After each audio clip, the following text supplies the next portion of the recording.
Hi guys, and welcome back to another video, a little bit different to what we've done in the past, not based on the tutorial or guide concept. This is based off a presentation that I did back in October 2022 at college in North Wales, Coleg Cambria, and this was based around sustainable use of pesticides, and there was a lot of very useful and relevant information in the presentation, so I felt it was useful to have a little recording alongside and go over the presentation with you, because some people might find the information useful. So basically, what is the sustainable use of pesticides? Well, ultimately, sustainability means to meet the needs of today without compromising the needs of tomorrow. And pesticides is a major issue in this problem, because we do compromise the needs of tomorrow with our use of pesticides today. Whether that's our endeavour for greener cities, larger forests, more park space, pesticides are being used more and more to control weeds, diseases and pests across the world. And obviously the main concerns are linked with their adverse effects on human health and the environment, and this is where it comes into the sustainability impacts.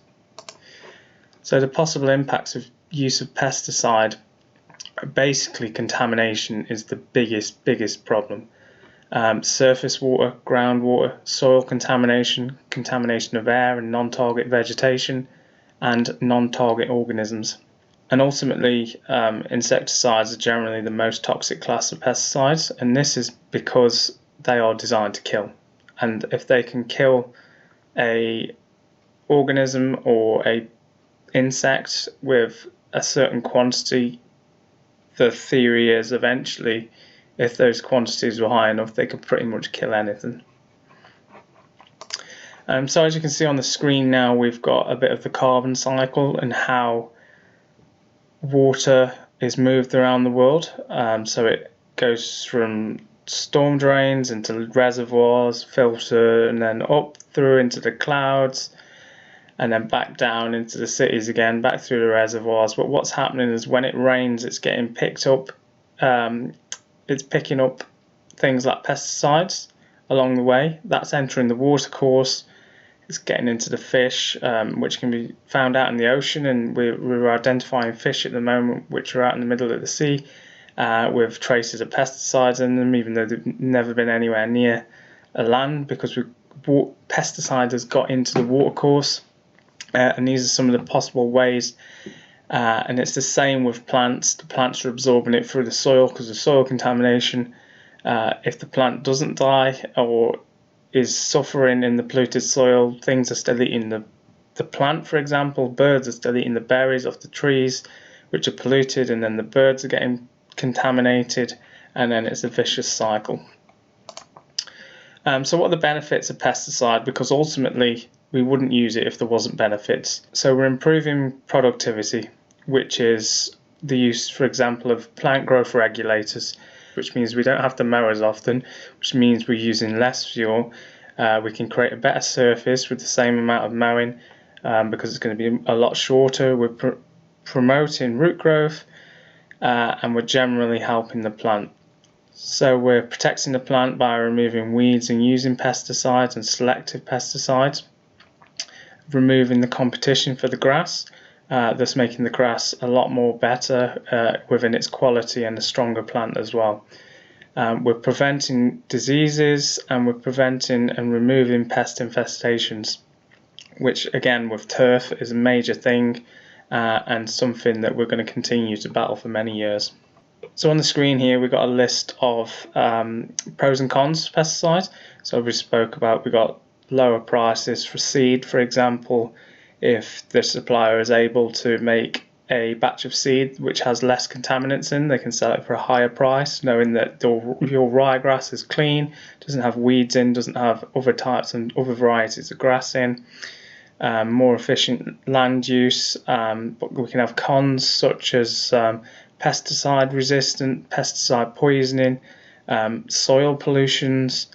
Pollination might become harder because of killing non-target organisms or plants. So that's just a few pros and cons on the screen for you. A way of managing pesticide use is through integrated pest management plans.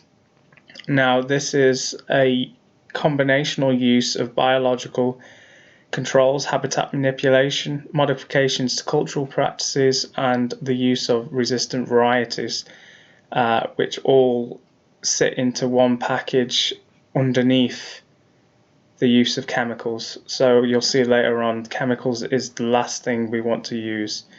Can we do things before that, biologically, mechanically, culturally, before we have to get to the use of pesticides? So biological control is the use of natural enemies, predators, parasites, pathogens, and competitors that will help you to control the pests and the damage that they create. So cultural controls are practices to reduce pest establishment, reproduction, dispersal, and survival. These can be things such as, for example, you could be irrigating less because the pests could be feeding off the water and using it as a water source. And if you take that water source away, the pest might move to a different site. And next we have mechanical and physical controls. So these can be things such as steam sterilization, for example, on weeds around pathways and hard standing surfaces. This can be used to kill weeds just as effectively as pesticides without the need for pesticides. And then ultimately, lastly, is chemical control. And then in IPM programs, the chemicals are only used when needed, but hopefully also in combination with other practices to make them more effective and help it become a more long-term control than a one-time fix. You want to identify which pesticides you're using, select and apply them in a way that minimizes the possible harm to people, non-target organisms and the environment, and using things such as selective weed killers rather than spraying a whole area. We can just select a particular type of weeds and just spray them. So here on the screen you can see the hierarchy triangle that I mentioned earlier.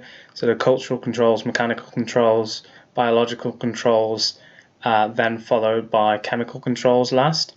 And chemical, as we keep mentioning, should be the last resort, and everything else should be tried first.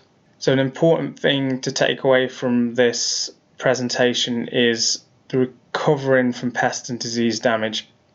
And this goes right the way back to identifying what caused the damage. Can we minimize that in the future? Can we cut plants back? Can we remove dead? Can we remove infected material? Continue to water where necessary, keep the plant growing, fertilize it. Can we promote new growth which will outgrow the rate of the disease or pest?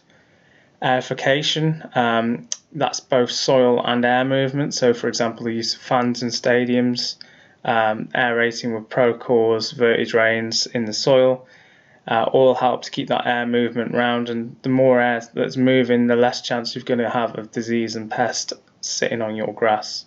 So remember, biological controls first, and pesticides are always a last resort.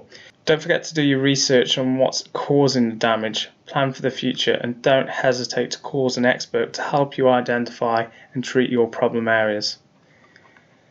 So thanks for watching, guys. That's all I've got for today. We will be doing some similar presentations like this in the future, so please look out for them. Please give us a like, comment and subscribe as well. It also helps us out massively and helps us to produce more of these in the future.